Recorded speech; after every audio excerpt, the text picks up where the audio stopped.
Hey, it's Tucker Carlson. This morning it looks like somebody blew up the Kakhovka Dam in southern Ukraine.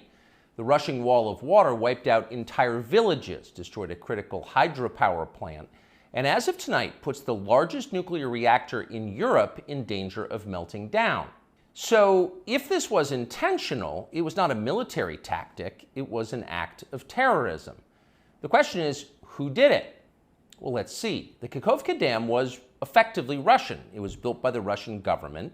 It currently sits in Russian-controlled territory.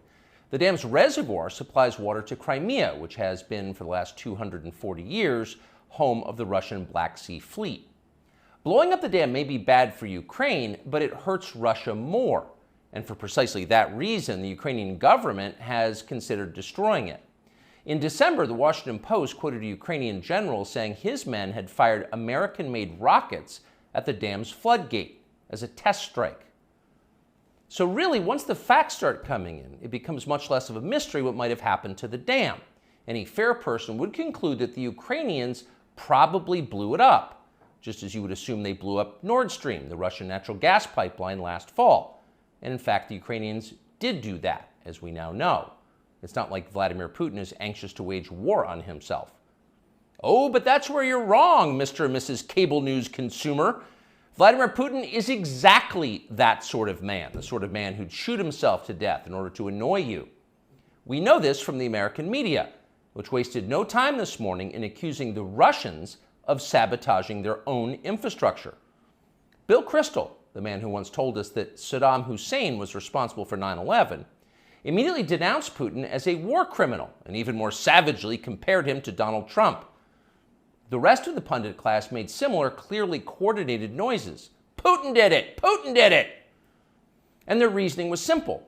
Putin is evil, and evil people do evil things purely for the dark joy of being evil. In this specific case, Putin attacked himself, which is the most evil thing you can do, and therefore perfectly in character for a man that evil. That was their explanation. No one who's paid to cover these things seemed to entertain even the possibility it could have been the Ukrainians who did it. No chance of that. Ukraine, as you may have heard, is led by a man called Zelensky. And we can say for a dead certain fact that he was not involved. He couldn't have been. Zelensky is too decent for terrorism. Now, you see him on television, and it's true you might form a different impression. Sweaty and rat-like, a comedian turned oligarch, a persecutor of Christians, a friend of BlackRock. But don't believe your own eyes. Actually, Mr. Zelensky is a very good man. The best, really. As George W. Bush once noted, he is our generation's Winston Churchill. Of all the people in the world, our shifty, dead-eyed Ukrainian friend in the tracksuit is uniquely incapable of blowing up a dam. He's literally a living saint, a man in whom there is no sin. That's why Lindsey Graham is so attracted to him. They're just two good people, hanging out together and being good. And like all good people, when they meet in person, they spend a lot of time talking about killing people and laughing like friends do.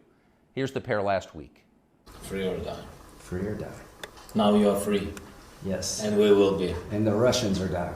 It's the best money we've ever spent. Thank you so much. No, it's... The Russians are dying. It's the best money we've ever spent, Graham says. A smile spreads across his thin, quivering lips as he forms the words. He looks like a starving man contemplating a breakfast buffet. The aroma of death has aroused Lindsey Graham. Thanks so much, replies Zelensky. He feels the same way. See, there's nothing dark here. Just two middle-aged guys celebrating the killing of a population. They don't seem like the kind of people who'd enjoy flooding villages or starting a famine. And in any case, who cares if they are? It's really not your business. Your job is to support Ukraine. Watch Nikki Haley, a Republican candidate for president, explain this principle on CNN. A win for Ukraine is a win for all of us. And for them to sit there and say that this is a territorial dispute, that's just not the case. To say that we should stay neutral, it is in the best interest of America. It's in the best interest of our national security for Ukraine to win. We have to see this through. We have to finish it. See? It's very easy to understand. It is vitally important for you to support Ukraine because it's necessary for Ukraine to be supported by you. Your support is mandatory until it's finished, whatever it is, and whatever that means. So shut up and support Ukraine, or else you're in trouble. Back when they still taught logic, statements like this were known as tautologies. Something is true because it is. The more you repeat it, the truer it becomes. It's a self-reinforcing reality.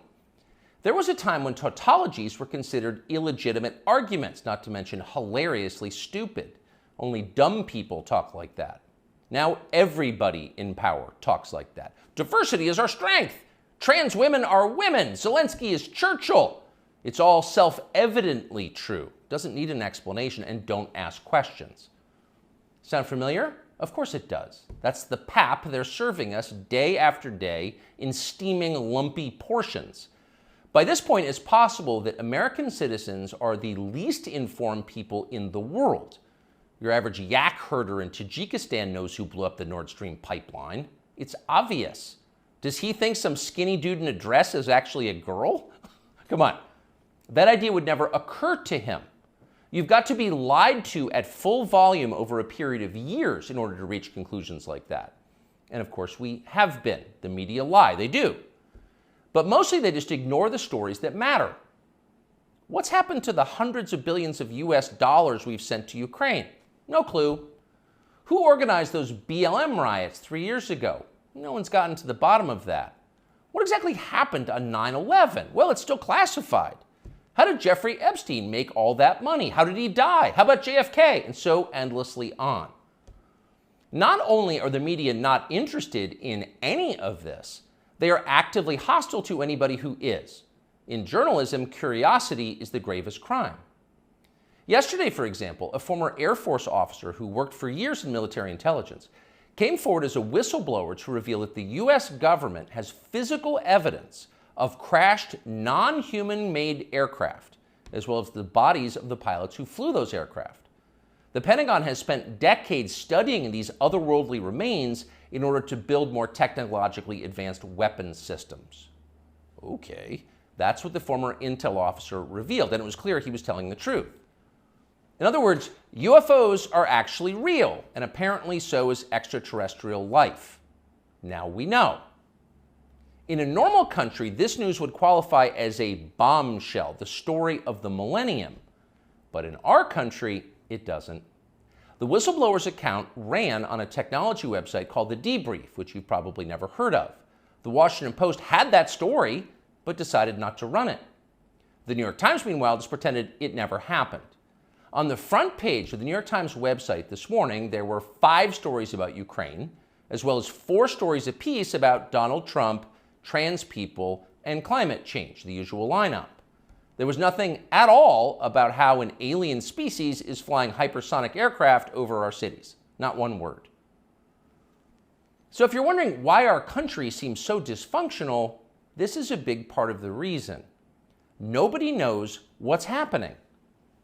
A small group of people control access to all relevant information, and the rest of us don't know. We're allowed to yap all we want about racism, but go ahead and talk about something that really matters and see what happens. If you keep it up, they'll make you be quiet. Trust us. That's how they maintain control.